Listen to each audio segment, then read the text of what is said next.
Hello friends, you all are welcome on my YouTube channel my online classroom. और देखिए, आज इस video में मैं आपको समझाने वाली हूँ क्लास 7th का सिविक्स का चैप्टर 9 है ये, इंडिया एंड डेमोक्रेसी। तो देखिए, हम चैप्टर को पूरी के पूरा जो है नोट्स की हेल्प से समझेंगे।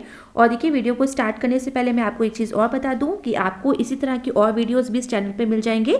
जब भी आप मेरे चैनल पे आते हो तो आप देखिए प्लेलिस्ट ऑप्शन में जाएंगे तो आपको क्लास 7th के और भी बाकी जो चैप्टर्स है वहाँ उसकी भी आपको मिल जाएंगी। ठीक है, प्लेलिस्ट में आपको जो इस तरह की और एक्सप्लेनेशन वीडियोस जो है वो मिल जाएंगी। तो आइए अब आते हैं नोट्स पे। और यहाँ आप देखिए, सबसे पहले जो आपका इंट्रोडक्शन देखिए, तो इंट्रोडक्शन होता है अबाउट द चैप्टर। ठीक है, तो आप अगर चैप्टर का नाम थोड़ा सा समझ लेंगे, चैप्टर का नाम है इंडिया एंड डेमोक्रेसी। ठीक है, तो अगर हम हेडिंग अच्छे से समझ लेंगे तो हमें आधे से ज़्यादा जो चैप्टर है वो यहीं पे क्लियर हो जाएगा कि वास्तव में हम क्या पढ़ने वाले हैं, क्या चैप्टर का मेन जो है कॉन्सेप्ट है। तो देखिए, इंडिया एंड डेमोक्रेसी, जैसे हम सभी को पता है कि इंडिया एक कंट्री है। और किस तरह की कंट्री है? ये है डेमोक्रेटिक कंट्री। ठीक है, जहाँ बात होती है इंडिया की तो डेमोक्रेसी होगा, और डेमोक्रेसी की बात हो तो इंडिया का नाम ज़रूर आएगा। अच्छा, ये देखिए जो टॉपिक है, ऐसा नहीं कि सिर्फ क्लास 7th में आप पढ़ोगे। आप जब अपनी हायर क्लासेस में जाओगे, आप क्लास 9 में, 10 में, इवन क्लास 8 में, ये सारे टॉपिक्स फिर से रिपीट होंगे। ठीक है, तो आप वहाँ पे भी इस चीज़ को समझोगे। और अच्छा होगा कि आप यहाँ पे अच्छे से समझो तो वहाँ पे और अच्छे से आपको समझ में आएगा, और तब आपको ये चैप्टर और भी ज़्यादा इजी लगेगा। ठीक है, तो देखिए किस तरह से जो इंडिया है एक डेमोक्रेटिक कंट्री है, और जैसे मैंने कहा कि इंडिया के साथ डेमोक्रेसी का नाम बिल्कुल हमेशा आएगा, और डेमोक्रेसी के साथ इंडिया का नाम आएगा। तो इंट्रोडक्शन में यही चीज़ दी हुई है कि किस तरह से डेमोक्रेसी जो है, हम डेमोक्रेसी के बारे में जानेंगे और जानेंगे क्या डेमोक्रेसी एक इंपॉर्टेंट रोल प्ले करती है इंडिया में। ठीक है, इंडिया की डेवलपमेंट से रिलेटेड, उसके विकास से रिलेटेड। अब इंडिया का हमेशा एक ट्रेडिशन रहा है। ठीक है, किस तरह का ट्रेडिशन रहा है? Tolerance and non violence. ठीक है, तो इंडिया में आपने देखा होगा कि हर धर्म के लोग रहते हैं और मिलजुल के रहते हैं, पूरे प्रेम सद्भाव के साथ रहते हैं। और नॉन वायलेंस, ठीक है, आपने देखा होगा वायलेंस, वायलेंस मतलब होता है हिंसा करना। ठीक है, और नॉन वायलेंस अहिंसा। गांधी जी का ये मेन हथियार था, आपको याद होगा, सत्य और अहिंसा। ठीक है, तो उनका हमेशा ये कहना था, मानना था कि जो अहिंसा है उसका जो रास्ता है उसको फॉलो करना चाहिए। तो इंडिया का भी देखिए जो सभ्यता है, ट्रेडिशन है, वो इसी पे चलता है, इसी पाथ पे हम चलते हैं।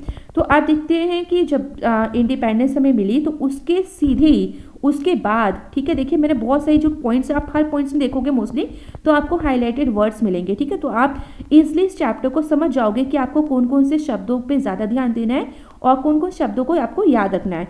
तो जब इंडिया को उसकी स्वतंत्रता मिली, देखिए जब भी हमें कुछ ऐसा होता है हमारी लाइफ में तो हमें कुछ ना कुछ डिसीजन लेने पड़ते हैं। ठीक है, कोई ना कोई फैसले लेने पड़ते हैं कि अब आपकी जो फ्यूचर की लाइफ है, आगे की जो ज़िंदगी है, आप उसमें क्या करने वाले हो। ठीक है, तो यहाँ भी यही था जब हमें अपनी स्वतंत्रता मिली, क्योंकि इससे पहले तो हमें अधिकार ही नहीं था कि हम अपने फैसले खुद ले पाएँ। तो स्वतंत्रता के बाद, यानी ब्रिटिशर से जब हमें स्वतंत्रता मिली, इंडिपेंडेंस मिली, तो अब वो समय था कि हम अपने फैसले खुद ले पाएँ। ठीक है, तो जब फैसले लेने का समय आया तो हमें ये सोचना है कि आगे हम किस तरह से जीने वाले हैं, किस तरह की कंट्री जो है वो फॉर्म करने वाले हैं, किस तरह की सरकार आप अपनी कंट्री में चाहते हो।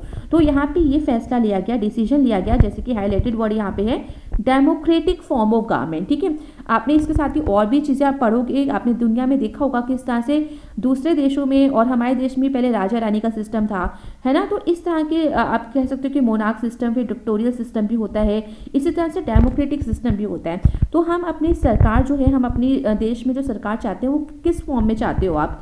तो ये चाहते हो आप डेमोक्रेटिक फॉर्म ऑफ गवर्नमेंट। तो डेमोक्रेटिक फॉर्म ऑफ गवर्नमेंट क्या है वास्तव में? तो देखिए, डेमोक्रेसिया जो वर्ड है मैं आपको यही समझा देती हूँ, आप हायर क्लासेस का कंसेप्ट है पर आप यही समझ लीजिए। देखिए, जो डेमोक्रेसी शब्द है वो ग्रीक लैंग्वेज से वर्ड आया है। ठीक है, हर एक शब्द जो होता है उसका रूट ऑरिजिन वो कहीं ना कहीं से आता है। जैसे आप सबके नामों का कोई मतलब होगा, उसी तरह से डेमोक्रेटिक और डेमोक्रेसी शब्द का भी अपना एक मतलब है, एक अर्थ है। ठीक है, एक मीनिंग है। तो देखिए, जो डेमोक्रेसी वर्ड है वो ग्रीक लैंग्वेज के वर्ड डेमोक्रेटिया से आया है, जिसका मतलब होता है डेमो और क्रेटिया। ठीक है, हम इसको डिवाइड करेंगे आधा आधा। तो डेमो मीन्स होता है पीपल और क्रेटिया मीन्स होता है रूल। तो आप दोनों शब्दों को जोड़ दोगे तो आपको मिलेगा रूल ऑफ द पीपल। तो ऐसी सरकार जहाँ पे लोगों का ही शासन हो, ठीक है, लोगों की ही सरकार हो, लोग ही उसमें पार्टिसिपेट करते हो, उन्हें पूरा अधिकार हो अपनी सरकार को चुनने का। तो ऐसी गवर्नमेंट को हम डेमोक्रेटिक फॉर्म ऑफ गवर्नमेंट बोलते हैं। तो ये देखिए नेक्स्ट पॉइंट इसको एक्सप्लेन भी कर रहा है कि बहुत सच बात है कि all the conditions necessary for the success of democracy are not present in India. पर यह भी सच बात है कि डेमोक्रेसी को और ज़्यादा सक्सेस पाने के लिए हमारे पास आज भी बहुत सारी कंडीशंस जो हैं वो अवेलेबल नहीं है। आज भी कुछ ना कुछ ऐसे पॉइंट्स हैं जिसकी वजह से डेमोक्रेसी जो है बहुत सक्सेसफुल नहीं है। तो उन चीज़ों के बारे में भी हम समझेंगे, but at the same time देखिए इम्प्रूवमेंट भी ज़रूरी होती है। तो एक ज़रूरत तो है ही इम्प्रूवमेंट की, उस सिचुएशन की, जिससे कि हमें एक परफेक्ट डेमोक्रेटिक सिस्टम जो है वो मिल जाए। और हम इसी उम्मीद में देखिए आज भी इसको फॉलो कर रहे हैं और भविष्य में भी शायद हम इसी को फॉलो करेंगे, क्योंकि इसमें कुछ ना कुछ तो ऐसी खूबियाँ भी हैं जो बाकी और तरह की सरकारों से ज़्यादा अच्छी है।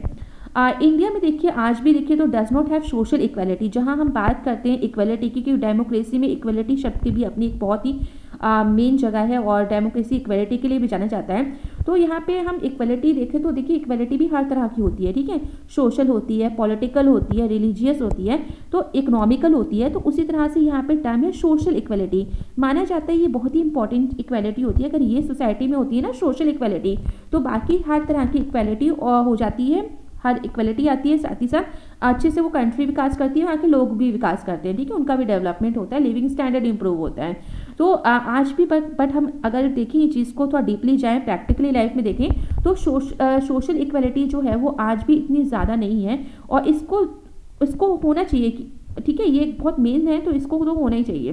तो ऐसा क्यों है, क्यों सोशल इक्वलिटी नहीं है? तो वी स्टिल हैव, और इसकी क्या वजह है? कास्ट बेस्ड सोसाइटी, ठीक है। सोशल इक्वलिटी का मतलब क्या होता है कि सोसाइटी में सब लोग बराबर का अधिकार रखते हो, हर चीज़ को, पब्लिक फैसिलिटीज़ को यूज़ करने का, किसी तरह का भेदभाव ना हो, किसी तरह का डिस्क्रिमिनेशन ना हो, तो इसको हम बोलते हैं सोशल इक्वलिटी। तो ये हमें कब देखने को मिलती है? जब हमारी सोसाइटी में कास्ट बेस्ड, ठीक है, कास्ट के हिसाब से कुछ लोग ऊपर अपने आप को बहुत ऊपरी समझते हो, कुछ को नीचे ट्रीट करते हो, ठीक है, इन्फीरियर ट्रीट करते हो, अपने आप को सुपीरियर ट्रीट करते हो। तो उस टाइम की सोसाइटी में, इस तरह की सोसाइटी में कास्ट बेस्ड आ जाता है, अपने आप ही कास्ट का जो पॉइंट है वो आ जाता है, ठीक है। इसी तरह से रिलीजन के बेसिस पे हो, तो इस तरह से जो है आप कभी सोशल इक्वलिटी की बात नहीं कर पाओगे। इसी तरह से देखिए हमारे यहाँ पे इकोनॉमिक डिस्पैरिटीज़ भी हैं, ठीक है। इकोनॉमिक डिस्पैरिटीज़ जो मैंने आपको बताया सोशल इक्वलिटी की तरह इकोनॉमिक इक्वलिटी भी ज़रूरी होती है, यानी सभी को अपनी लिविंग हो, ठीक है, अपनी जो कमाई अर्जित करने का पूरा अधिकार मिलना चाहिए, उन्हें जॉब करने का पूरा अधिकार मिलना चाहिए, उन्हें जॉब मिलनी चाहिए, इतना पैसा वो कमा सकें कि अपनी जो बेसिक जो नीड्स हैं, रोटी कपड़ा मकान और हेल्थ, ठीक है, मेडिसिन वगैरह और एजुकेशन भी साथ में उसको फुलफिल कर सकें, ठीक है। तो इस तरह की इकोनॉमिक जो इक्वलिटी है वो भी समाज में होनी चाहिए। ये हम उम्मीद करते हैं कि हमें डेमोक्रेसी अगर हम फॉलो करते हैं, हम चाहते हैं, तो हमें ये सारी चीज़ें जो हैं वो मिले, हमें सोशल इक्वलिटी मिले, हमें इकोनॉमिक इक्वलिटी मिले और साथ ही में पॉलिटिकल इक्वलिटी यानी राइट टू वोट और इलेक्शन में पार्टिसिपेट करने का भी पूरा अधिकार मिले, जो कि मिलता भी है काफ़ी हद तक। अब आते हैं इंडिया फॉरवर्ड कि इंडिया की आगे की क्या प्लानिंग्स है, क्या सोच है, ठीक है, हम किस तरह का इंडिया चाहते हैं आगे। तो in spite of the above mention shortcomings, तो हमने आगे अभी थोड़ी देर पहले शॉर्टकमिंग्स, कुछ ड्रॉबैक्स के बारे में पढ़ा, कुछ कमियां पड़ी, जो सोशल इक्वलिटी वाला पॉइंट था, सोशल इनइक्वलिटी आज भी है और इकोनॉमिक डिस्पैरिटी भी है। तो इसके बाद India is growing into a healthy democracy, ठीक है। तो ठीक है, ये छोटी मोटी कमियां देखिए हर किसी इंसान में भी होती हैं छोटी मोटी कमियां, और जहाँ इतना बड़ा देश है, इतनी बड़ी पॉपुलेशन है और भिन्न भिन्न सभ्यताएं हैं, भाषाएं अलग अलग है, तो वहाँ पे ठीक है होती हैं कि कमियां होती हैं, तो हमें थोड़ा सा पॉजिटिव साइड भी देखना चाहिए। तो हेल्दी डेमोक्रेसी भी बिल्कुल पनप रही है, इंडिया में ग्रो कर रहा है। People in India have shown a remarkable degree of tolerance and restaurant. तो पीपल आज आप देखोगे इंडिया के, तो उनमें सहन शक्ति, ठीक है, टॉलरेंस बहुत है और रेस्ट्रेंट, ठीक है, थोड़ी सी आप उन पे ऊपर कोई रेस्ट्रिक्शन लगती है, ठीक है, रेस्ट्रेंट मतलब कोई अगर पाबंदी भी लगती है तो उसको पॉजिटिव वे में लेते हैं, ऐसा नहीं है कोई जंगलीपन स्टार्ट कर देते हैं। हर कोई अपने कानून को, ठीक है, पुलिस की बात को मानता है हर कोई, और उस चीज़ को वो फॉलो भी करते हैं, ठीक है। तो इससे क्या होता है, एक सभ्य सोसाइटी जो है वो बनती है। वाइब्रेंट डेमोक्रेसी, नेक्स्ट हेडिंग है वाइब्रेंट डेमोक्रेसी। तो किस तरह से वाइब्रेंट डेमोक्रेसी जो है हमारे यहाँ है, तो यहाँ पे देखिए सबसे पहली बात जो है वो देखिए लोकसभा और स्टेट असेंबली से रिलेटेड है। क्यों? आज भी जो लोकसभा और स्टेट असेंबलीज हैं वो बहुत सक्सेसफुली होती हैं, वहाँ पे जो जनरल इलेक्शंस होते हैं, ठीक है, तो सेवरल जनरल इलेक्शंस जब होते हैं लोकसभा और स्टेट असेंबलीज के, वो किस तरह से सक्सेसफुल रहते हैं, ठीक है, यानी बहुत शांतिपूर्वक तरह से वोट पड़ जाते हैं, आराम से अच्छे से चुनाव होते हैं और नतीजे भी अच्छे से उसको अनाउंस किया जाता है और जो भी फैसला होता है वो उसको स्वीकार भी किया जाता है। जनरल इलेक्शन से देखिए मैंने यहाँ पे हाईलाइट किया, तो ये 5 साल बाद होते हैं। आपने कई तरह की इलेक्शंस हायर क्लासेस में आएंगे तो पढ़ेंगे टाइप्स ऑफ इलेक्शंस के बारे में भी। तो यहाँ पे आप जनरल इलेक्शंस याद रखिएगा, हर 5 साल बाद जो रेगुलर इलेक्शन हमारे यहाँ होते हैं तो उसको हम जनरल इलेक्शंस बोलते हैं। कोई भी सरकार जब चुनी जाती है तो वो अपना 5 साल कंप्लीट करती है, अच्छे से अपना काम करती है और उसके बाद फिर न्यू इलेक्शन होते हैं और उसके बाद नई सरकार आती है। तो इसमें क्या होता है, people have elected appointed able representatives to represent them.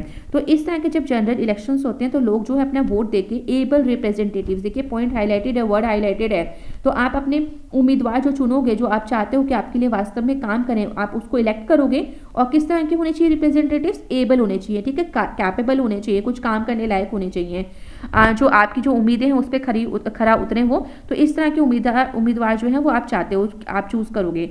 अच्छा, बट ये भी देखा गया है कि बहुत से जो इलिटरेट लोग होते हैं वो भी, ठीक है, एक वाइज चॉइस जो है, एक परफेक्ट जो उनको चाहिए उम्मीदवार, वो बिल्कुल चूज करते हैं, ठीक है। और ये भी शो किया है डेमोक्रेसी ने कि कई बार जो प्रजा होती है, जो जनता होती है, उन्होंने अपने ऑथोरिटेरियन लीडर्स को, जो सत्ताशाली, ठीक है, जो बहुत पावरफुल लीडर्स होते हैं, उनको भी उनकी राजगद्दी से उतारा है, ठीक है। ये ऐसे लीडर्स होते हैं जो शायद अपनी मर्जी चलाते हैं और अपने ही परिवार का भला और अपना भला करते हैं, लोगों की भलाई के लिए वो काम नहीं करते। तो ऐसे लीडर्स को भी जो जनता है उन्होंने करारा जवाब दिया है और अपने वोट्स के द्वारा उनको उनकी गद्दी से उतारा भी है, ठीक है। बट इसके साथ ही देखिए कुछ इनएफिशिएंट और करप्ट गवर्नमेंट जब आ जाती है सेंटर और स्टेट्स पे, उनको भी, ठीक है, तो ये चीज़ याद रखनी, ऐसा नहीं है कि सिर्फ स्टेट या लोकल लेवल पे ही गवर्नमेंट को हटाया जाता है, बट सेंट्रल लेवल पे भी और लेवल पे भी, और साथ ही स्टेट लेवल पे भी जब सरकार भ्रष्ट आ जाती है, करप्ट मतलब भ्रष्ट, इनएफिशिएंट, जो ऐसी सरकार जो कुछ काम नहीं करती, ठीक है, तो सिर्फ हो सकता है कि झूठे वादों के भरोसे पे ही आज जनता ने उसे जिता दिया और जनता को जब धोखा मिला तो उन्होंने उनको बिल्कुल, क्योंकि जनता के हाथ में सारी पावर होती है, तो उन्होंने उनको उनकी गद्दी से उतार भी दिया, हटा भी दिया। लीडर्स, इसके बाद देखिए leaders with integrity and a clean image have been rewarded. But इसके साथ ही देखिए जहाँ पे करप्ट और इनएफिशिएंट लोगों को और सरकार को, मंत्रियों को, जहाँ पे लोगों ने सजा के तौर पे उनको वोट नहीं दिया और आगे 5 साल बाद उनकी सरकार नहीं बनने दी, वहीं पे जो लीडर्स बहुत अच्छे से काम करते थे, क्लीन इमेज वाले थे और मिलजुल के इंटीग्रिटी, ठीक है, मिलजुल के उन्होंने काम किया लोगों की भलाई के लिए, तो उनको रिवॉर्ड भी दिया गया। रिवॉर्ड कैसे दिया? उनको हर बाद में 5 साल बाद फिर से उनको चुना गया, ठीक है, उनको चूज किया गया, उनको बहुमत से जिताया गया, तो इस तरह से उनको रिवॉर्डेड, यानी उनको पुरस्कृत किया गया। ये एक एग्जाम्पल होता है एक सक्सेसफुल डेमोक्रेसी का, ठीक है। अब देखिए formulation and expression of public opinion, ये एक कोई इजी टास्क नहीं होता। अब आप सोचोगे पब्लिक ओपिनियन क्या होता है, तो थोड़ा शब्द पे ध्यान दीजिए। पब्लिक ओपिनियन, ठीक है, यानी जो पब्लिक है, जो जनता है, उसकी ओपिनियन को बनाना, ठीक है, उसको बनाना कोई इजी काम नहीं है। यानी जब पॉलिटिक्स में जो लोग आते हैं, पॉलिटिशियंस होते हैं, जब वो स्पीचेस, भाषण वगैरह देते हैं, तो वो किस तरह से लोगों को कन्विंस करते हैं कि हाँ मैं बहुत बेहतर हूँ, आप मुझे वोट दीजिएगा और अपने बहुमत से मुझे जिताइएगा और मेरे पॉलिटिकल पार्टी को जिताइएगा। तो ये बोलना और कन्विंस करना लोगों को आसान ही है, क्योंकि आज की जो पब्लिक है वो बुद्धू तो बिल्कुल नहीं है और ना कभी थी। तो इसलिए ये फॉर्मुलेट करना, एक्सप्रेशन ऑफ पब्लिक ओपिनियन, ये बहुत ज़रूरी होती है किसी को भी अगर वोट बैंक अपना हासिल करना है तो। और ये आसान काम भी नहीं है। तो देखिए काफ़ी सारी एजेंसीज़ हैं आज के टाइम पे जो फॉर्मुलेट करती हैं पब्लिक ओपिनियन, जो लोगों की सोच को, ठीक है ना, लोग जो सोचते हैं, हम जो देखते हैं अपनी सोसाइटी में, वही हमारी सोच बन जाती है। तो ऐसी सोच बनाने के लिए देखिए बहुत सारे एजेंसीज हैं जो ऐसा काम करती हैं। कभी कभी क्या होता है ना, आप झूठी खबरों को सोच के भी, जो आपको लगता नहीं कि हाँ कोई फैक्ट है कि न्यूज़ चीज़ पे, और आप उस चीज़ पे बिलीव कर लेते हो और अपनी एक ओपिनियन बना लेते हो। या तो आप थोड़ा सिंपल एग्जाम्पल ले लीजिए, जब आप अपने क्लास में जाते हैं और आप न्यू हैं, आपको नहीं पता कि कौन सा बच्चा कैसा है, और आपको किसी बच्चे ने बता दिया हाँ ये तो बच्चा ऐसा है और इससे फ्रेंडशिप मत करो, ये ऐसा है, इस तरह से कुछ बोल दिया और आपने उस चीज़ को मान लिया, तो आपकी एक ओपिनियन बन जाती है, ठीक है, उसके अगेंस्ट। तो इसी तरह से देखिए हर एक इंसान की अपनी अपनी ओपिनियन होती है, और ये पब्लिक ओपिनियन की बात जब बहुत सारी लार्ज अमाउंट में किसी जनता की सोच किसी के प्रति कैसी बन जाए, तो उसके ऊपर है। तो इसमें काफ़ी सारी एजेंसीज हैं जो फॉर्मुलेट करती हैं पब्लिक ओपिनियन को, सोच को। इसमें है प्रिंट मीडिया, आपका इलेक्ट्रॉनिक मीडिया है, एजुकेशनल इंस्टीट्यूशंस हैं, रिलीजन है, पॉलिटिकल पार्टीज हैं और वॉलेंट्री ऑर्गेनाइजेशन। देखिए वॉलेंट्री ऑर्गेनाइजेशंस जो अपने आप अपनी मर्जी से काम करती हैं, ठीक है, तो उनको हम वॉलेंट्री ऑर्गेनाइजेशंस कहते हैं। तो ये सारी एजेंसीज हैं जो कि बहुत काफ़ी हद तक जो है पब्लिक ओपिनियन को बनाती हैं। और हमारी जो मीडिया है वो कंस्ट्रक्टिव रोल प्ले करती है इसमें, फॉर्मुलेटिंग साउंड पब्लिक ओपिनियन। देखिए दो तरह के होते हैं, कंस्ट्रक्टिव और एक डिस्ट्रक्टिव, ठीक है। कंस्ट्रक्टिव जो आपकी सोच को बहुत अच्छा बनाएगा, जैसे मीडिया है, मीडिया पूरी जिम्मेदारी के साथ अपनी खबरों को दिखाती है और सच को सामने लाती है, तो इससे कंस्ट्रक्टिव सोच बनती है, ठीक है, एक कंस्ट्रक्टिव रोल वो प्ले कर रहे हैं। और उससे क्या होता है ना, लोगों की जो सोच है और वो सही दिशा में बनेगी, गलत दिशा में नहीं बनेगी। रोल ऑफ रिलीजन, बट इसके लिए ज़रूरी है कि जो मीडिया है वो असली और सच्ची खबरें ही दिखाए, जिससे कि आपकी जो सोच है वो सही बने, और तब मीडिया को हम कह सकते हैं कि वो एक कंस्ट्रक्टिव रोल प्ले कर रही है। अदरवाइज हम नहीं कह सकते कि वो एक कंस्ट्रक्टिव रोल प्ले कर रही है। अगर मान लीजिए समाज में उनकी खबरों की वजह से कोई दंगे फसाद हो रहे हैं, लोगों में मनमुटाव हो रहे हैं, तो वो एक साउंड पब्लिक ओपिनियन नहीं बनाती, वो एक कंस्ट्रक्टिव रोल बिल्कुल प्ले नहीं करती, बल्कि वो एक डिस्ट्रक्टिव रोल प्ले करती हैं। अब आते हैं रोल ऑफ रिलीजियंस पे। तो रोल ऑफ रिलीजियंस, ठीक है, यहाँ पे बात हो रही है धर्म से रिलेटेड, ठीक है, क्योंकि इंडिया में हर धर्म के लोग यहाँ पे रहते हैं और हम सभी को एक दूसरे के धर्म की बहुत रिस्पेक्ट करनी चाहिए। और हर धर्म का आपने बचपन से ही चीज़ें पढ़ी होंगी, हर धर्म जो है वो एक ही चीज़ बताता है, ठीक है, हर एक धर्म में एक ही शिक्षा जो मिलती है हमें, और वो क्या है, यूनिवर्सल ब्रदरहुड, ठीक है, कि सब लोग जो हैं वो भाई भाई हैं ना, मिलजुल के रहना चाहिए सबको, किसी के प्रति घृणा और हिंसा जैसी भावना नहीं लानी चाहिए, हर किसी को अपने, है ना, it tells its followers to promote peace and love, कि हर किसी धर्म गुरु को और हर किसी जो भी आप रिलीजन मान रहे हो उसके साथ ही आपको दूसरों को ही बताना चाहिए कि किस तरह से आपका रिलीजन जो है वो शांति को और लव को जो है वो प्रमोट करता है, और आपको अपने फॉलोवर्स को भी कहना चाहिए कि हम जो सही रास्ता है, जो पीस का, शांति का और लव का रास्ता है, उसको फॉलो करना चाहिए। रिलीजियस बुक्स और discourses of cents have a deep impact on the thinking of the people.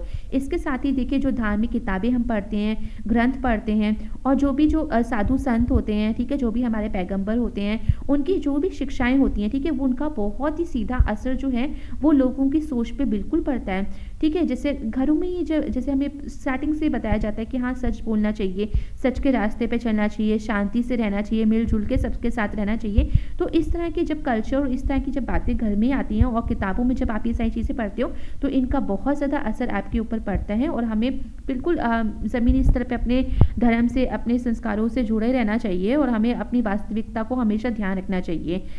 Religious leaders जो हैं वो भी अगर एक्सप्रेस करें अपने व्यूज़ को ऑन करंट अफेयर्स और सोशल प्रॉब्लम से रिलेटेड, तो काफ़ी हद तक जो समाज के जो लोग हैं वो गलत रास्ते पे बिल्कुल नहीं भटकेंगे। वो क्योंकि देखिए, हर कोई अपने रिलीजियस गुरुज़ का और अपने रिलीजन की जब इतनी रिस्पेक्ट करते हो, तो जो रिलीजियस लीडर्स हैं, आप उनकी रिस्पेक्ट तभी सही मायने में करोगे जब रिलीजियस लीडर्स की आप बात मानोगे, ठीक है। और रिलीजियस लीडर्स का ये भी फ़र्ज़ बनता है कि वो शांति और प्यार के रास्ते पे ही लोगों को ले जाएं। रिलीजन जो है वो एक इम्पॉर्टेंट रोल बिल्कुल प्ले करता है फॉर्मेशन ऑफ पब्लिक ओपिनियन, ठीक है, क्योंकि हर कोई अपने रिलीजन को बहुत चाहता है और रिलीजन की बातों को मानता भी है, तो इस वजह से लोगों की जो पब्लिक ओपिनियन जो है वो धर्म के अनुसार बन भी बहुत ईजिली जाती है, और रिलीजियस लीडर्स जो है वो आसानी से लोगों की सोच जो है वो बना भी सकते हैं। तो ये थोड़ा सा जिम्मेदारी उनकी भी है और लोगों की भी है कि वो रिलीजन में जो भी लिखी हैं बातें हैं उसको फॉलो करें और उसके सच के आधार पर करें, ठीक है। वाइस रिलीजियस लीडर्स जो है, देखिए, एक एसेट होते हैं टू द सोसाइटी, ठीक है, तो ये पॉइंट आप ध्यान रखिएगा। वाइस रिलीजियस लीडर्स, एक अच्छे धर्म गुरु और एक बुद्धिमान धर्म गुरु जो वास्तविक में होंगे, वो एक एसेट होते हैं सोसाइटी के लिए। एसेट मतलब प्रॉफिट होते हैं, बेनिफिशियल होते हैं। किस तरह से बेनिफिशियल होते हैं? क्योंकि वो सोसाइटी में जो धर्म की जो वास्तविकता है, यूनिवर्सल ब्रदरहुड, ठीक है, तो उसको बिल्कुल प्रमोट करेंगे, और जब हर जगह शांति रहेगी, लोग आराम से रहेंगे, शांति होगी, तो विकास भी बहुत जल्दी होगा। और इसी तरह से देखिए, थोड़ा सा नेक्स्ट पॉइंट में देखें, मतलब इसी पॉइंट के अगले पार्ट में देखें, तो लिखा है mischievous religious element should always be discourage. तो जो वाइस रिलीजियस लीडर्स हैं उनकी हमें तारीफ भी करनी चाहिए, क्योंकि उन्होंने सोसाइटी में सभी लोगों को, ठीक है, मिला जुला के रखा है, मिलजुल के उनको बांध के रखा है, और सब शांतिपूर्वक रहते हैं। बट इसी के साथ देखिए, कुछ शैतानी जो रिलीजियस एलिमेंट्स होते हैं उनको थोड़ा सा डिस्करेज भी करना चाहिए, क्योंकि इनकी वजह से कई बार हिंसा होती है, ठीक है, और इससे मनमुटाव फैलता है, झगड़े होते हैं, और नुकसान जो है वो पब्लिक प्रॉपर्टी का नुकसान होता है। और पब्लिक प्रॉपर्टी का नुकसान होना यानी हमारा खुद का नुकसान होना, क्योंकि वही जो पब्लिक प्रॉपर्टी हमारे टैक्स के द्वारा बनते हैं, जो हम कर देते हैं, जो भी हम टैक्स और फीस वगैरह जो भी चीज़ें देते हैं सरकार को, उसी से वो चीज़ें सरकार बनाती है, अपनी खुद की पॉकेट से नहीं बनाती। तो हमें ध्यान रखना है कि हम वास्तव में अपने खुद के घर की चीज़ों को तोड़ रहे हैं, ठीक है, और इससे नुकसान सभी का होगा। तो भलाई इसी में, और फिर जो कंट्री जो विकास कर रही है उसका कोई फ़ायदा तो है नहीं, जो हम डेवलपमेंट की बात कर रहे हैं। तो इसलिए ध्यान रखने की बात है कि पब्लिक प्रॉपर्टी को कभी तोड़ा ना जाए। चैलेंजेस में आते हैं तो अनलाइक आ डिक्टेटरशिप, जिस तरह से डिक्टेटरशिप जहाँ पे सिर्फ एक ही इंसान का रूल चलता है, तो वहाँ पे तो आप बिल्कुल उम्मीद मत करिए रूम फॉर पब्लिक ओपिनियन, क्योंकि वहाँ तो जनता की राय की और उसकी सोच की कोई ज़रूरत ही नहीं है, क्योंकि जैसा वहाँ पे एक इंसान चाहता है वैसा ही होता है, उसके फैसले लिए जाते हैं, वो फैसले लेता है, वो हर किसी को फॉलो करना पड़ता है। डेमोक्रेसी जो है बिलीव करती है कैपेसिटी ऑफ एवरी इंडिविजुअल, यानी हर एक इंसान की कैपेसिटी पे वो विश्वास रखती है। हर एक इंडिविजुअल, आपने देखा होगा हर किसी के वोट की एक, हर किसी के वोट का एक मतलब होता है, उसकी वैल्यू होती है, उसकी इंपॉर्टेंस होती है। इसी तरह से देखिए decision on matters of public importance ये बहुत अहम है। और एक जो डिक्टेटर होता है, देखिए एक डिक्टेटर इम्पोजेस हार his will on the people. तो डिक्टोरियल सिस्टम में हमने बहुत बार देखा है कि जो वहाँ का जो आप कह सकते हो जो हेड होगा टॉप पे, वो अपनी मर्जी चलाता है, लोगों की मर्जी की उसको कोई परवाह नहीं होती है। इवन इसके साथ ही वो लोगों की जो स्वतंत्रता है, फ्रीडम है, उसको भी कर्बिंग मतलब लिमिटेशन लगाता है, पूरी बर्बाद कर देता है। डेमोक्रेसी इसके अलावा लिबर्टी और इक्वालिटी को प्रमोट करती है। हर कोई यहाँ पे फ्री है जो वो करना चाहे, पर उसकी स्वतंत्रता में ज़रूर तब लिमिटेशन है जब वो अपनी स्वतंत्रता से दूसरे की स्वतंत्रता को ख़त्म ना करे। यानी जैसे एग्जांपल के पर्पस समझ लीजिए, आपका रोड पे चलने का पूरा अधिकार है, बट उसके साथ ही अगर मैं बोलूँ तो जैसे बाइक चलाने का पूरा अधिकार है, हेलमेट के साथ आप चलाइए, आपका पूरा अधिकार है, आपकी रोड आपकी है, बट उसके साथ ही अगर आपने मान लीजिए अगर आपने बिना हेलमेट पहने और बहुत स्पीड में आप गाड़ी चला रहे हैं जिसकी वजह से दूसरे इंसान को चोट लग जाती है, तब ये आपकी लिबर्टी नहीं हुई, ठीक है, तब आपको पनिशमेंट मिलेगी। तो आपकी लिबर्टी तब तक है जब तक आप किसी और की स्वतंत्रता, किसी और की जान को जोखिम में नहीं डाल रहे, आप अपनी जान भी सुरक्षित रख रहे हो, दूसरे की जान सुरक्षित रख रहे हो, तब तो आपके लिए लिबर्टी है। और इसी तरह से इक्वलिटी, सब जो है वो हर कोई इक्वल है इन फ्रंट ऑफ लॉ, और कानून के सामने आप सभी बराबर हैं, ठीक है। टॉलरेंस देखिए इज अनदर एक इंपॉर्टेंट एट्रीब्यूट है डेमोक्रेसी का, सहन शक्ति, ठीक है, और सबको एक दूसरे को टॉलरेंट तो करना ही चाहिए, टॉलरेंट। और इसके बाद देखिए we have developed a sound tradition of democracy, इसके साथ ही हमने साउंड ट्रेडिशन ऑफ डेमोक्रेसी भी डेवलप कर लिया है। हमारे कॉन्स्टिट्यूशन में देखिए ट्राई किया गया है promote justice, liberty, equality and fraternity, ठीक है, सबको सामाजिक एक तरह से न्याय मिले, स्वतंत्रता मिले, बराबरी का हक मिले, इक्वलिटी मिले, राइट टू इक्वलिटी आपको याद होगा बहुत सारे आपको मिले हुए हैं इस चीज़ में, और फ्रेटर्निटी यानी ब्रदरहुड, ठीक है, सब लोग जो है मिलजुल के एक साथ रहें, सब भाई भाई हैं, इस तरह की जो चीज़ है वो यहाँ पे फ्रेटर्निटी में बताया गया है, ठीक है, ब्रदरहुड को प्रमोट करता है। फ्रेटर्निटी का मतलब ही होता है ब्रदरहुड। इसके बाद देखिए it is not only pledges to protect the unity and integrity of the nation but also ensures the dignity of the individual, ठीक है। तो यहाँ पे ये नहीं है कि सिर्फ यूनिटी और इंटीग्रिटी की बात की है नेशन की, बट इसके साथ ही ये भी इंश्योर किया गया कि हर एक पर्सन की जो डिग्निटी है, ठीक है ना, उसको भी कोई चोट ना पहुँचे, ठीक है। हर एक पर्सन की अपनी अपनी इंडिविजुअलिटी एक डिग्निटी होती है, हर एक इंडिविजुअल पर्सन की अपनी अपनी पहचान होती है, और ये पहचान देखिए आपको मिली भी हुई है, ठीक है, आपको इस देश का आप नागरिक हो और इस हिसाब से आपको काफ़ी सारे राइट्स मिले हैं, ठीक है। इसके बाद आते हैं इनलाइटेंड पीपल जो होते हैं विद द वाइस और सेल्फलेस लीडरशिप, ऑनेस्ट और honest political parties free from narrow consideration of communalism and casteism and independent and fearless judiciary and a free press are sure guarantees of a successful democracy. तो finally देखिए last में बताया गया कि अगर आपको successful democracy, एक सफलतापूर्वक सफल डेमोक्रेसी लोकतंत्र चाहिए, तो उसके लिए आपको क्या क्या चीज़ें चाहिए, मतलब कैसे नागरिक चाहिए, तो आपको चाहिए एनलाइटेंड पीपल, यानी बहुत जागरूक नागरिक हो, ठीक है, साथ ही जो लीडर्स हों वो वाइस हों, ठीक है, बुद्धिमान हो, सेल्फलेस यानी अपने अपने हितों के बारे में नहीं, जनता के हितों के बारे में समझें, वही उनकी प्रायोरिटीज़ हों, और ऑनेस्ट पॉलिटिकल पार्टीज, जो पॉलिटिकल पार्टीज हैं पूरी ईमानदारी से काम करें, और वो किसी तरह की नैरो कंसिडरेशन में ना हो, नैरो कंसिडरेशन ऑफ कॉम्युनलिज्म यानी रिलीजन और कास्टिज्म के चक्कर में ना पड़े, इस तरह की नैरो कंसिडरेशन, इस तरह की छोटी सोच में ना रहें, और सबको एक बराबर माने, और किसी तरह का कास्टिज्म और रिलीजन, कॉम्युनलिज्म मतलब रिलीजन को, जो रिलीजन के बेसिस पे भेदभाव होता है उसको फॉलो ना करते हुए एक अच्छे, ठीक है, ईमानदारी पूर्वक अपने काम को करें। ऐसा नहीं सिर्फ अपने कास्ट के लोगों को ही फेवर करते रहें या सिर्फ अपने रिलीजन के लोगों को फेवर करते रहें। पॉलिटिकल पार्टीज जब सत्ता में आती हैं तो ऐसे काम ना करें, वो सबको बराबर के अधिकार दें, सबको बराबर से सुने। तो इस तरह के जब पॉलिटिकल पार्टीज होंगे, जब वो अपनी ईमानदारी से काम करेंगे, तो बिल्कुल जो सक्सेसफुल डेमोक्रेसी है वो हम अचीव ईजिली कर लेंगे।